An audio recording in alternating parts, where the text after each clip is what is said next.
তাদেরকে অভিনন্দন ও শুভেচ্ছা জানাই।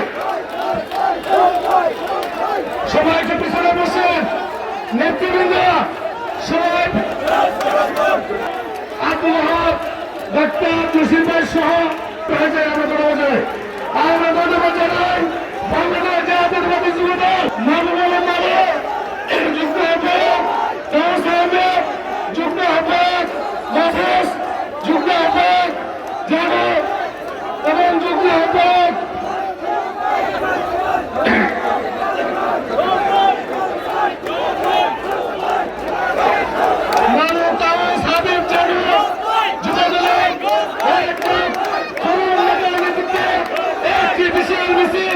আমাদের সমাবেশে উপস্থিত হয়েছেন।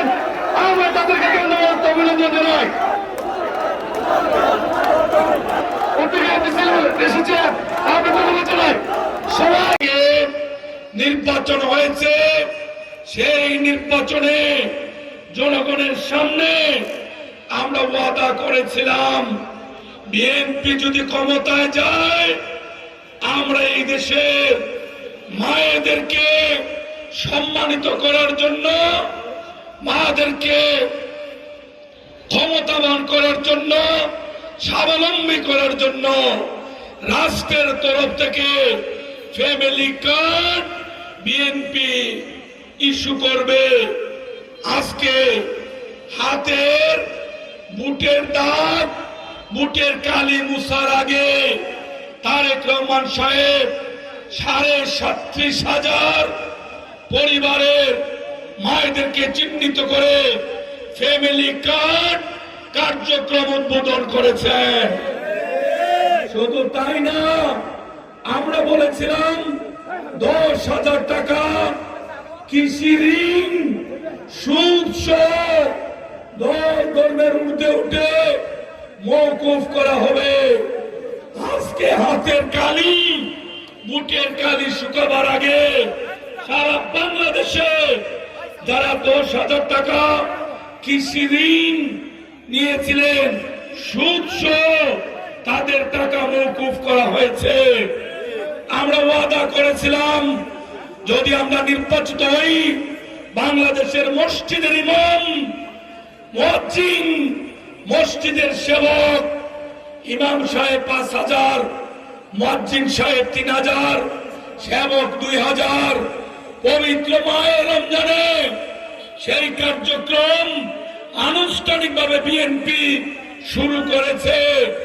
ইনশাআল্লাহ নির্দিষ্ট সময়ের আগে এই কাজটি আমরা শেষ করব। আমরা কৃষকদের সামনে ওয়াদা করেছিলাম কৃষক কার্ড আমরা কৃষকদের হাতে তুলে দেব। আগামী মাসের 14 তারিখ সেই মহেন্দ্রক্ষণ আমরা আমাদের কৃষক ভাইদের কাছে সেই কার্ড তুলে দিয়ে আমরা আমাদের ওয়াদা রক্ষা করব ইনশাআল্লাহ।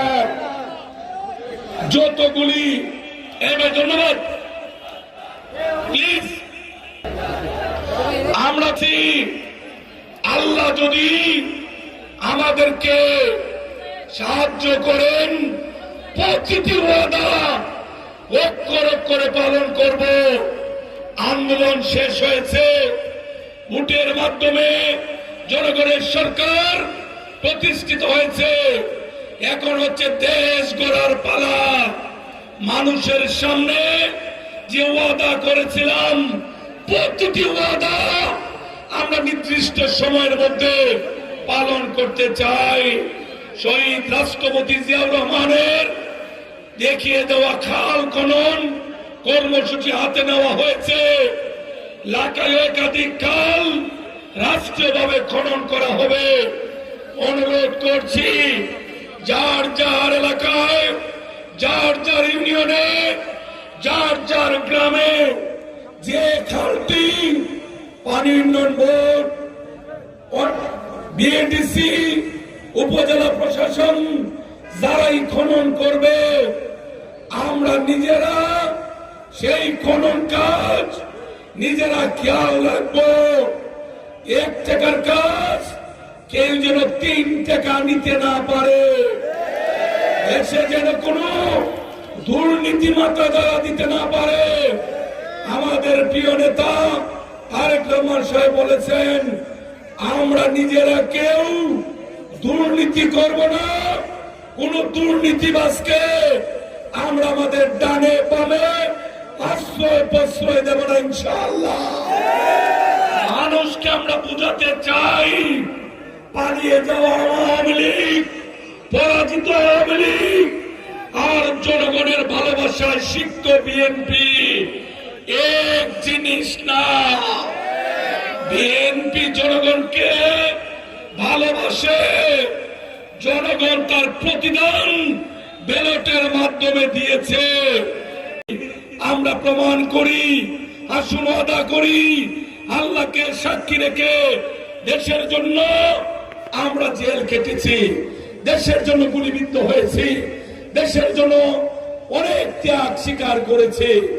আজকে দেশ গড়ার পালা।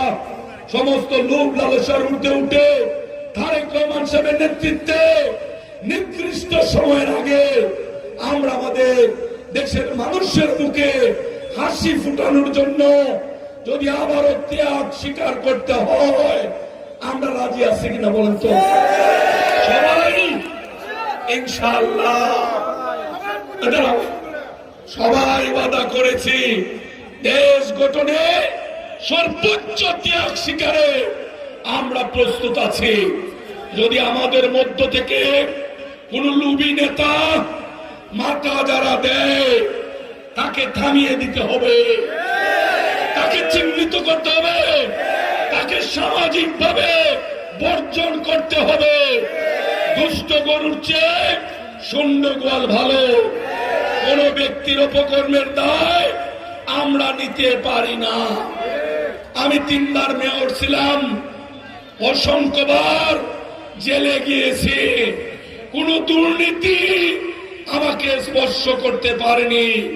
ওয়াদা করেছি নির্বাচনের আগে, যদি আল্লাহ আপনাদের ভোটে নির্বাচিত করেন, কোন দুর্নীতি আমাকে স্পর্শ করতে পারবে না। প্রিয় নেতার সামনে কথা বলতে শুরু করেছি। গত 15 তারিখ আমার সুযোগ হয়েছিল পার্লামেন্টে দাঁড়িয়ে বক্তব্য দেওয়ার, নিশ্চয় আপনারা শুনেছেন। আজকে বলতে দ্বিধা নেই, যে ওয়াদা করেছিলাম এই হবিগঞ্জ থেকে এই বলভদ্র ব্রিজ পর্যন্ত যে রাস্তা, সেই রাস্তা আমরা 4 লেনে রূপান্তরিত করবো ইনশাআল্লাহ। কাজ শুরু করেছি, কথা বাড়াবো না। ওয়াদা করে গেলাম নির্দিষ্ট সময়ের আগে আমরা আমাদের কাজ শেষ করবো ইনশাআল্লাহ। আজকের এত বিশাল আয়োজন যারা করেছেন সবাইকে দলের চেয়ারম্যান, প্রধানমন্ত্রীর পক্ষে ধন্যবাদ, অভিনন্দন জানাচ্ছি। মাতৃতুল্য খালেদা জিয়ার জন্য দোয়া চাচ্ছি, আল্লাহ যেন উনাকে জান্নাতুল ফেরদৌসের মেহমান হিসাবে কবুল করেন।